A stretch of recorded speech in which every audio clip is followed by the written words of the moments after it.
"I expect that old giant knows where he's going," the young pilot said. "He's leading us to disaster," cried the head of the Air Force. He was shaking with fear. In the seat behind him sat the head of the Army, who was even more terrified. "You don't mean to tell me we've gone right out of the Atlas," he cried, leaning forward to look. "That's exactly what I am telling you," cried the Air Force man. "Look for yourself. Here's the very last map in the whole flaming Atlas. We went off that over an hour ago." He turned the page. As in all atlases, there were two completely blank pages at the very end. "So now we must be somewhere here," he said, putting a finger on one of the blank pages. "Where's here?" cried the head of the Army.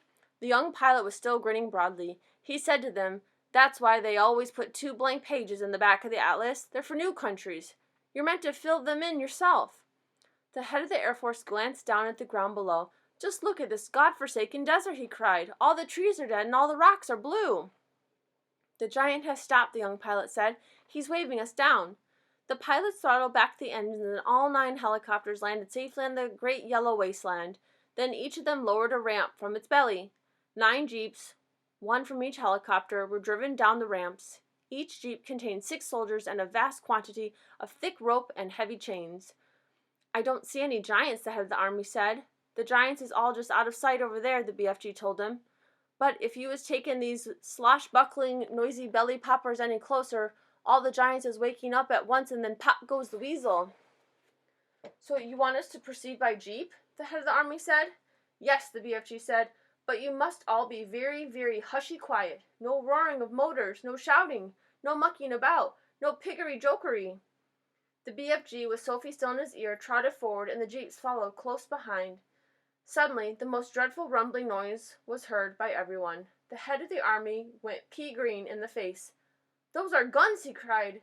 "There is a battle raging somewhere up ahead of us. Turn back, the lot of you. Let's get out of here." "Pigs piffle," the BFG said. "Those noises is not guns." "Of course they're guns," shouted the head of the Army. "I am a military man, and I know a gun when I hear one. Turn back." "Those is just the giants snortling in their sleep," the BFG said. "I is a giant myself, and I know a giant snortle when I is hearing one." "Are you quite sure?" the Army man said anxiously. "Positive," the BFG said. "Proceed cautiously," the Army man ordered. They all moved on. Then they saw them. Even at a distance, they were enough to scare the daylights out of the soldiers. But when they got close and saw what the giants really looked like, they began to sweat with fear. 9 fearsome, ugly, half-naked, 50 feet long brutes lay sprawled over the ground in various grotesque attitudes of sleep, and the sound of their snorting was indeed like gunfire in a battle. The BFG raised a hand. The jeeps all stopped. The soldiers got out. "What happens if one of them wakes up?" whispered the head of the Army, his knees knocking together with fear. "If any one of them is waking up, he will gobble you down before you can say jackknife," the BFG answered, grinning hugely. "Me is the only one what won't be gobbled up, because giants is never eating giants. Me and Sophie is the only safe ones, because I is hiding her in that if that happens." The head of the Army took several paces to the rear. So did the head of the Air Force. They climbed rather quickly back into their jeep, ready to make a fast getaway if necessary. "Go forward, men," the head of the Army said. "Go forward and do your duty bravely." The soldiers crept forward with their ropes and chains. All of them were trembling mightily. None dared speak a word. The BFG, with Sophie now sitting in the palm of his hand, stood nearby watching the operation.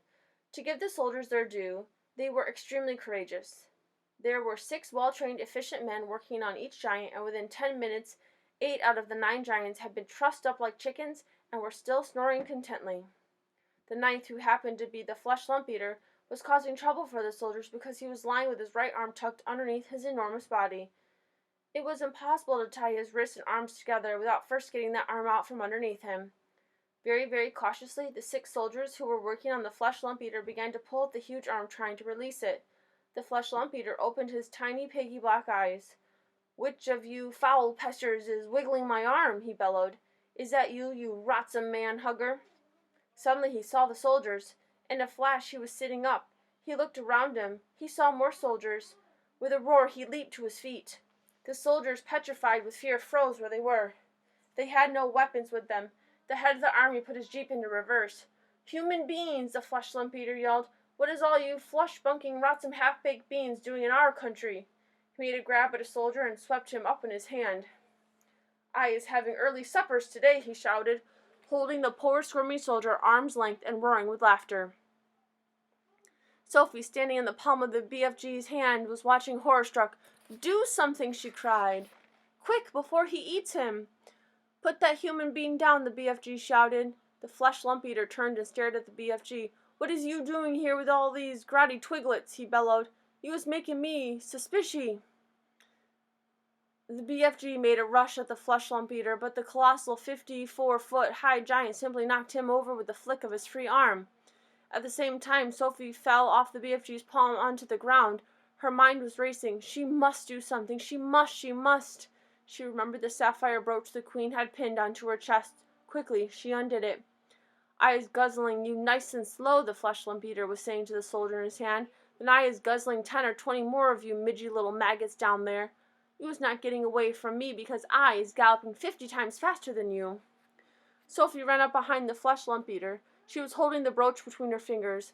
When she was right up close to the great naked hairy legs, she rammed the 3-inch long pin of the brooch as hard as she could in the flesh lump eater's right ankle. It went deep into the flesh and stayed there.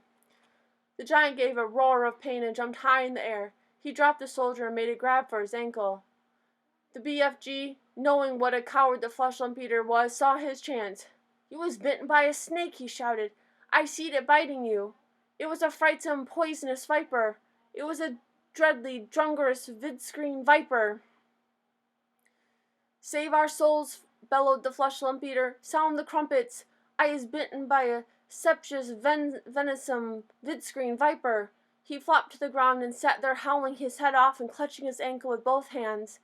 His fingers felt the brooch. "The teeth of the dreadly viper are still sticking into me," he yelled. "I is feeling the teeth sticking into my anklet." The BFG saw his second chance. "We must be getting those viper's teeth out at once," he cried. "Otherwise you is deader than duck soup. I is helping you."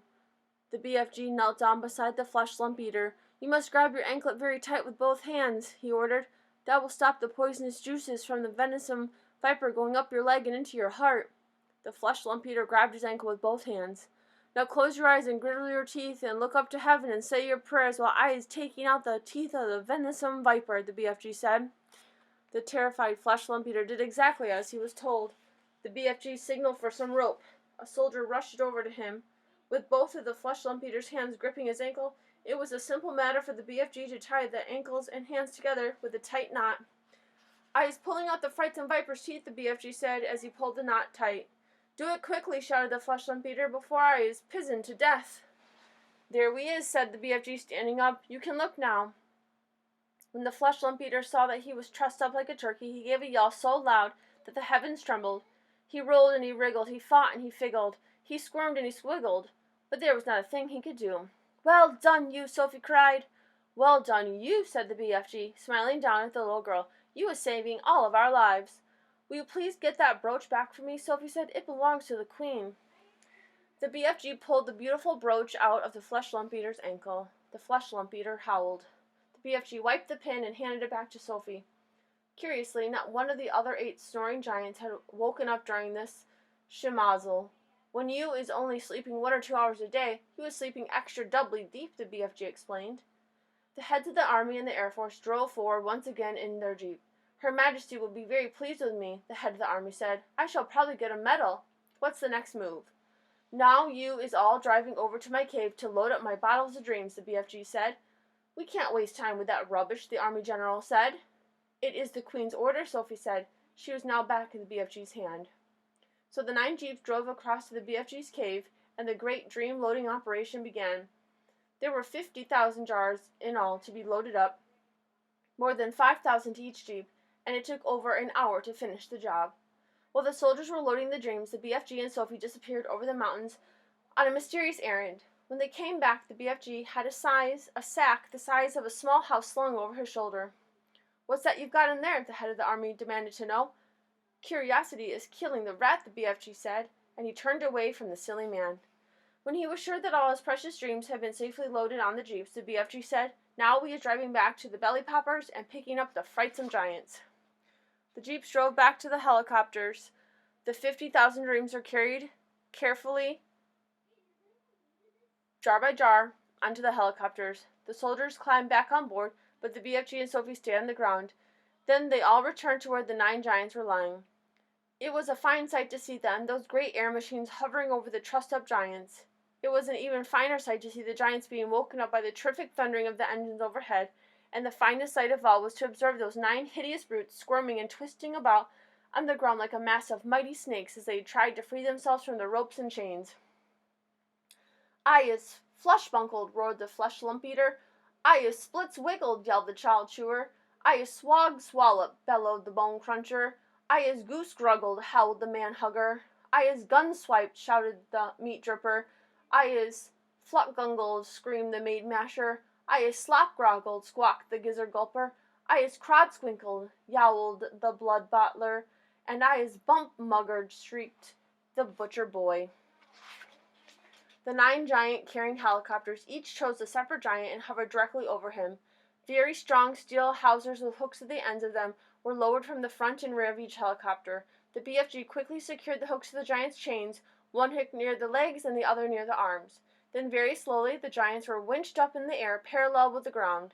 The giants roared and bellowed, but there was nothing they could do. The BFG, with Sophie once more resting comfortably in his ear, set off at a gallop for England. The helicopters all banked around and followed him.